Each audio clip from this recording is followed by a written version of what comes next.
judulnya Healthy Lifestyle. Terus di sini ada, saya ambil kutipan, bisa dibaca.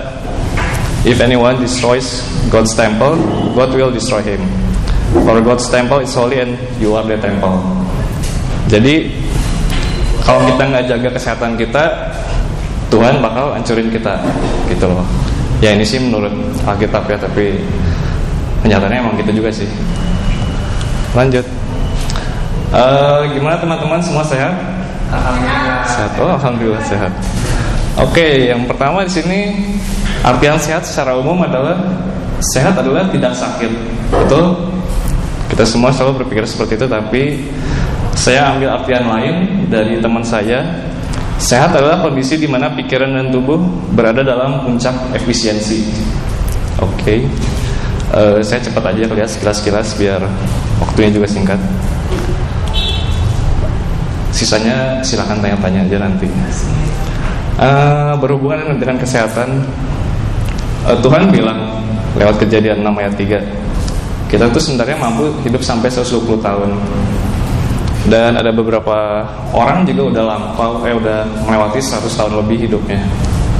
Terus menurut penelitian pun kita bisa sampai 125 tahun seharusnya. Tapi kenyataannya usia harapan hidup di Indonesia adalah 70 tahun sampai tahun 2011. Nah ini kan berarti ada sesuatu yang, faktor apa yang menyebabkan kita cuma bisa sampai 70 tahun.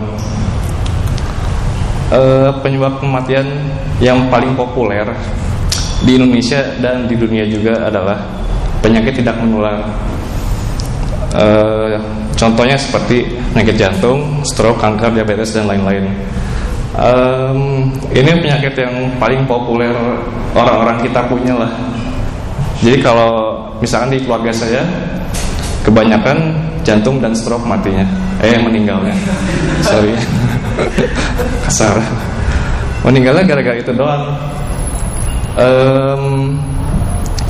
Dan itu tuh karena penyakit. Jadi meninggal yang enak tuh idealnya seperti ini. Kita emang udah sampai abis pisan umurnya, abis banget, jadi Sunda, abis banget umurnya. Terus tiba-tiba mungkin kita tidur udah gitu, tek gitu aja udah, kita nggak ngerasain apa-apa, nggak sakit nggak apa. Langsung akar masalah dari penyakit-penyakit di atas adalah, ini paling utama banget adalah lemak yang terlalu tinggi di badan kita. Artinya kita kebanyakan lemak gitu. Bukan gendut juga, orang kurus pun lemaknya bisa tinggi juga. Ukuran tinggi di sini itu seperti apa sih? Di sini ada ukurannya. Ini ukurannya. Mengukurnya gimana caranya?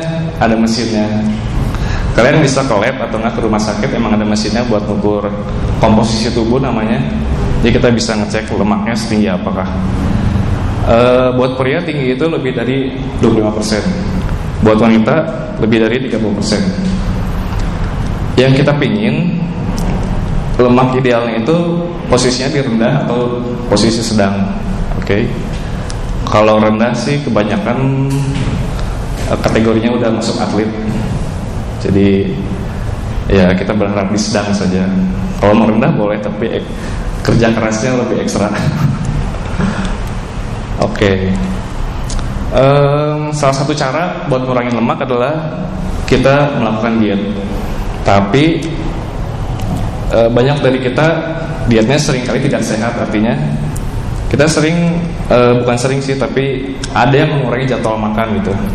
Jadi ada orang yang dietnya cuma satu hari makan 1 kali. Kalau enggak mengurangi porsi makan, jadi sehari makannya tuh dikit banget. Saya pernah dengar ada orang yang dietnya makan nasi tuh bisa ditakar pakai sendok makannya. Jadi saya makan nasi cuma 5 sendok gitu. Itu sangat tidak sehat. Dan ada yang makan satu jenis makanan saja. Contohnya seperti ada orang yang diet tapi makannya apel doang setiap hari. Kan aneh juga lihatnya. Entah kenapa itu. Oke, akibatnya dari diet yang tidak sehat adalah kita menjadi lapar pasti, menjadi lemas, menjadi bosan. Akibatnya yang paling bahaya adalah metabolisme melambat. Kenapa paling bahaya? Soalnya begitu metabolisme kita melambat, penumpukan lemak terjadi di situ. Ada beberapa teman saya yang muslim menyamakan diet dengan puasa. Jadi itu sesuatu yang salah, sangat salah. Jadi kalau yang punya teman muslim terus dia bilang, oke, saya lagi dietnya gimana, saya puasa, itu salah banget ya. Soalnya puasa itu ibadah, bukan diet. Ya benar, puasa itu ibadah, bukan diet itu. Artian diet paling umum adalah mengatur kembali pola makan kita. Itu artian yang paling umum dan yang benar. Di sini ada kunci sukses buat kita yang mau diet. Ada yang udah diet? Belum? Diet ngegendutin, ya benar-benar. Itu juga diet, masuknya diet. Ada 3 kunci suksesnya. Tidak boleh lapar, tidak boleh lemas, dan tidak boleh bosan. Tidak boleh lapar itu berarti kita makan tepat waktu. Tepat waktu itu berarti kita makan sebelum lapar, gitu loh. Kita makan sebelum lapar, kita menjadi lebih rasional. Tapi makan setelah lapar, kita seringkali menjadi emosional. Yang terjadi adalah porsi kuli. Pernah lihat kan porsi kuli begitu lapar, nasinya setumpuk tapi lauknya cuma secuil. Terus makan sedikit, tapi bukan dikurangin, cuman porsinya sedikit tapi kita makannya lebih sering dengan nutrisi lengkap dan bervariasi. Nutrisi lengkap itu berarti karbohidrat, protein, lemak, semua kita dapat. Tidak boleh lemas, sama gizi lengkap seimbang. Misalkan kita gizinya nggak seimbang, misalkan karbohidratnya kurang, pasti kita lemas, dan protein kurang, lemak kurang juga sama aja. Yang paling penting tidak boleh bosan. Sekali kita bosan pasti kita udah berhenti. Begitu kita bosan pasti berhenti diet, itu aja. Kita boleh makan semua, maksudnya nggak ada pantangan mau makan apa misalnya telur apa segala macam, yang pedas-pedas, cengek segala macam boleh. Tapi yang harus dikurangin adalah minyak goreng, mentega, garam, dan gula. Ini sedikit boleh, tapi terlalu banyak lama-lama game over juga gitu ya. Nah ini panduan. Misalkan kalian mau makan, mau diet gimana sih? Yang bulat ini tuh piringnya, terus kita bagi jadi sayuran, karbohidrat kompleks, protein, dan lemak sehat. Mungkin kalian bingung karbohidrat kompleks itu apa sih? Maksudnya kompleks di sini adalah karbohidratnya, lawannya kompleks itu karbohidrat simpel. Yang simpel itu seperti nasi putih, roti putih, terus mie instan, kentang ya sedanglah masuknya. Yang kompleks ini jadi rantai karbohidratnya tuh panjang, sehingga kita dicernanya lebih lambat dan itu masuk badannya lebih bagus. Contohnya seperti nasi merah, nasi hitam, ada nasi hitam, ubi paling enak sebenarnya, manisnya alami, terus kenyang banget. Terus harus ada protein, harus ada sayuran atau serat. Sebenarnya buah juga boleh. Terus lemak sehatnya di sini sedikit aja. Kenapa sedikit aja? Soalnya kita butuh lemak, tapi nggak terlalu banyak, butuhnya sedikit aja. Fungsinya buat metabolisme juga, buat melarutkan vitamin, terutama ADEK. Terus dari protein juga pasti kita dapat lemak. Jadi jangan takut kekurangan lemak. Dan lemak nggak bikin gendut kalau yang sehat. Kalau lemak yang jelek pasti bikin gendut. Oke, di sini ada panduan lagi 4 elemen diet. Yang harus kita perhatiin adalah sumber, jumlah, cara penyajian atau proses, dan jadwal atau timing. Sumbernya harus komplit lah ya, karbohidrat, protein, dan lemak. Ini masuknya disebutnya makro. Nutrisi mikro pasti ada di makro dan sebaliknya. Nutrisi gimana sebaliknya ya caranya? Ya gitulah. Maksudnya yang mikro itu seperti vitamin, mineral dan sebagainya lah. Kalau kita konsumsi yang mikro aja, yang makro nggak akan dapat gitu sebaliknya. Terus paduan dari jumlahnya. Mungkin ada yang bingung, saya pengen makan karbohidrat tapi sebanyak apa sih? Apakah 1 piring atau 1 bakul atau nambah lagi 2 piring? Panduannya kita pakai tangan sendiri 1-2 kepal tangan sendiri. Jangan pakai tangan orang lain, ntar porsinya jadi beda. Terus buat protein itu 1-2 telapak tangan. Jadi misalkan saya pesan tenderloin, kira-kira besarnya segini. Kalau nggak yang makan tahu atau tempe, sesuaian aja besarnya segini gitu. Jangan. Selain maruk itu namanya apa ya? Rakus ya. Terus lemak sehat juga secukupnya. Lemak sehat di sini, kalau kita makan ikan udah dapat lemak sehat lah, udah dapat omega 3. Tapi kalau kita ngerasa kurang bisa lewat suplemen. Bisa juga kalian konsumsi lemak-lemak tumbuhan seperti olive oil dan sebagainya. Olive oil tuh minyak zaitun sebetulnya.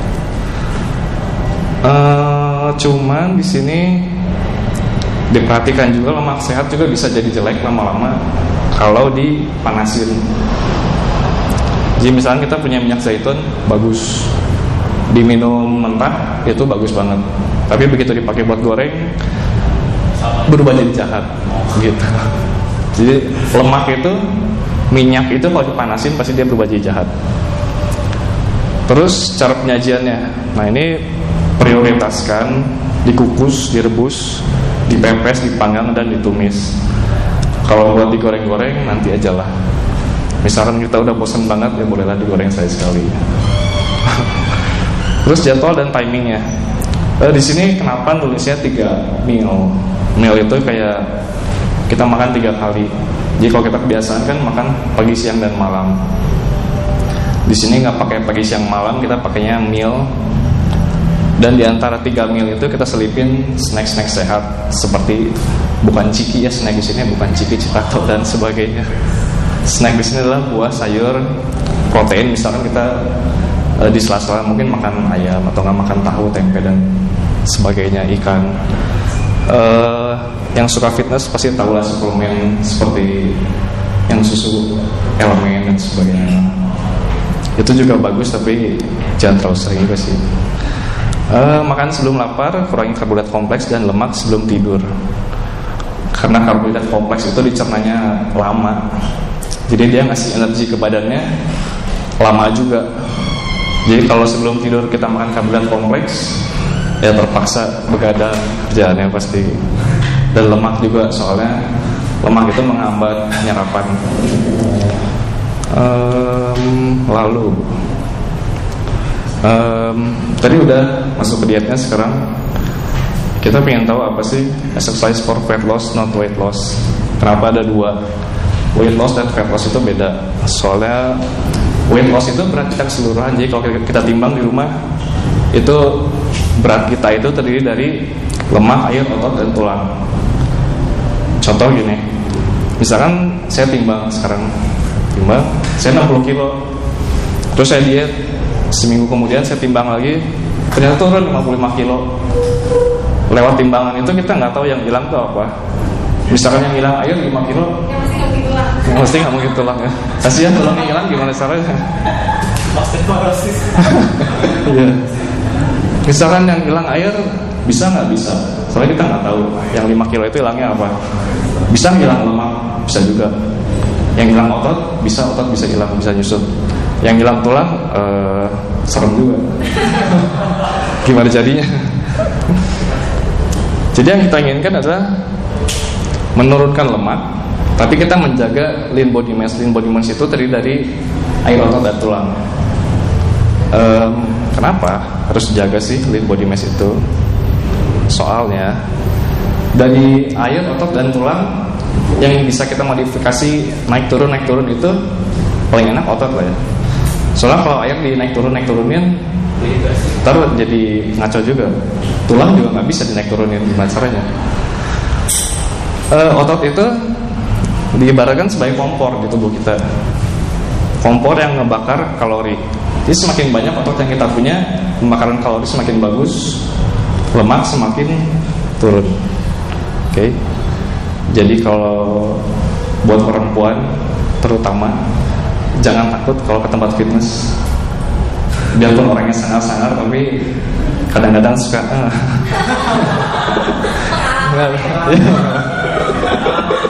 nggak benar. Jangan takut. Soalnya gini, kebanyakan perempuan yang ke tempat fitness itu keluhannya cuma satu, saya takut berotot. Padahal yang atlet aja mau berotot susah banget. Ini orang ngeluhnya takut berotot. Kayaknya atletnya nangis juga kalau dengar itu. Soalnya gini, yang bikin otot itu di pria itu testosteron, oke? Di wanita dominannya estrogen. Kadar testosteron banding estrogen pria dengan wanita 10:1. Jadi segimanapun beratnya, mau berotot itu susah banget buat wanita. Butuh 10 kali kerja keras lebih berat daripada pria. Terus otot adalah sebagai tempat menyimpan cadangan energi dalam bentuk glikogen. Glikogen ini udah hasil rombakan dari glukosa. Glukosa itu karbohidrat kebanyakan.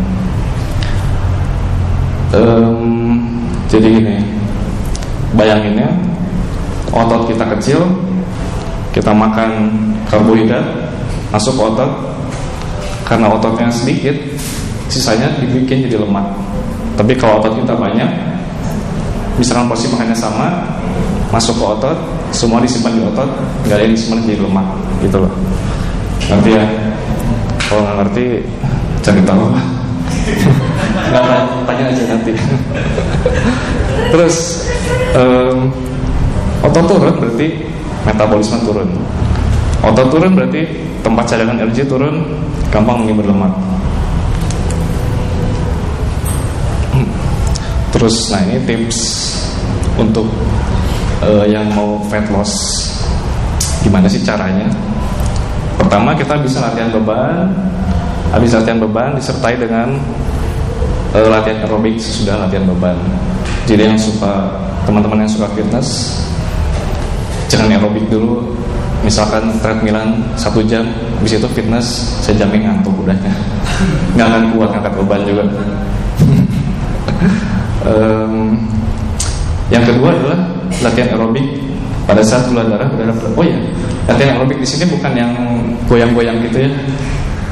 Aerobik ini maksudnya latihan yang memakai oksigen, yang memacu jantung. Jadi bukan yang joget-joget walaupun namanya sama.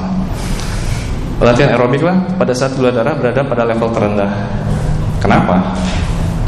Gula darah rendah, begitu kita mau mulai aktivitas, badan kita itu karena saking canggihnya, dia nggak mau pakai gula kalau gulanya lagi rendah. Soalnya begitu gulanya dihabisin, ya udah kita pasti yang ada pingsan atau dan sebagainya. Begitu gula rendah, badan kita maunya sumber energinya dari lemak, gitu loh, gitu menyiasatinya. Pada saat level terendahnya itu saat kapan sih? Yang pertama adalah saat kita selesai latihan beban. Yang kedua, kalau nggak mau latihan beban, pada saat pagi-pagi sebelum sarapan, nah itu gula darahnya lagi rendah. Makanya kalau mau jogging ya jogging, mau aerobik, mau nyapu ngepel bersihin rumah sampai mengkilap silakan, lumayan. Terus target latihan aerobik pasti ada tahapan tertentu. Pada saat badan kita bakar lemak, nggak semua latihan aerobik bakar lemak. Contohnya, kalau kita pagi-pagi, terus kerjanya bukan jogging, tapi kita sprint, yaitu siapa tahu pingsan di tempat treknya. Soalnya beda. Kita pinginnya heart rate-nya, denyut jantung kita ada di posisi 60-65% dari maksimum heart rate. Gimana cara taunya sih maksimum heart rate kita? Rumusnya gampang, 220 dikurangin usia kita. Itu maksimumnya. Udah dapat? terus dikali 60 atau enggak 65%. Nah itu. Jadi kalian misalkan habis lari atau enggak lagi habis pakai treadmill, itu bisa dicek di sini.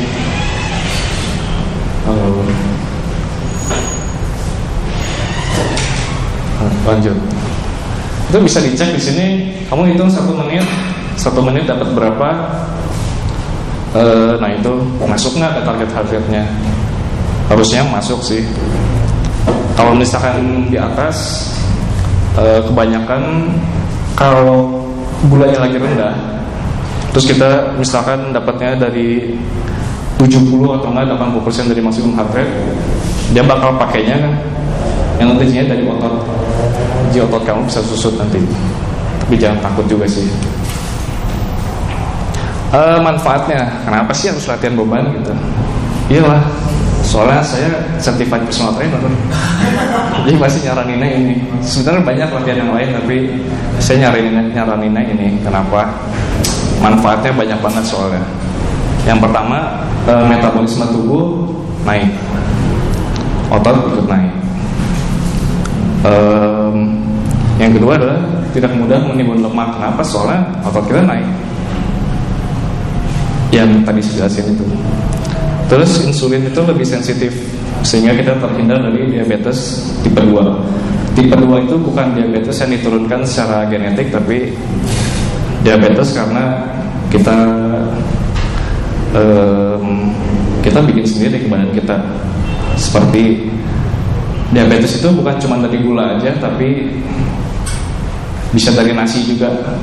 Yang senang nasi putihnya segentong mungkin, ya itu siap-siap. Siap-siap juga yang suka mah. Yang suka mah itu kelanjutannya bisa masuk ke diabetes. Soalnya kalau kita makan setelah kita lapar, seringkali menjadi emosional sehingga yang makan sehabaknya maruk gitu. Kalap ya, benar kalap. Latihan beban itu otot dan tulang jadi kuat. Otot dan tulang jadi kuat itu adalah mencegah osteoporosis, ya. Jadi sayangnya osteoporosis itu nggak di umur 20-30, tapi di umur 40-50. Jadi sebelum terlambat, berlatihlah kalian. Terus yang ini penampilan lebih baik, ya ini sih plus-plusnya lah ya. Maksudnya penampilan jadi lebih oke gitu. Nah ini ini ada beberapa foto. Bisa ditebak yang ini umur berapa coba menurut kalian? Oh tahu? Dia sih udah tahu. Pura-pura nggak tahu lah ya. Berapa? Kasih angka aja berapa? 20 sih nggak mungkin kayaknya 20. Yang kiri 40. Hah? 19 sih kemudahan. Ini umur 53. Anaknya 3 ya. Kenal. Pura-puranya nggak kenal. Nah, yang sebelah kanan nih, rambutnya udah putih gini. Menurut kalian umur berapa? Papanya. Hah? Papa? Bukan papanya, nggak ada hubungan darah kok. Hah? 83. Betul sih 83.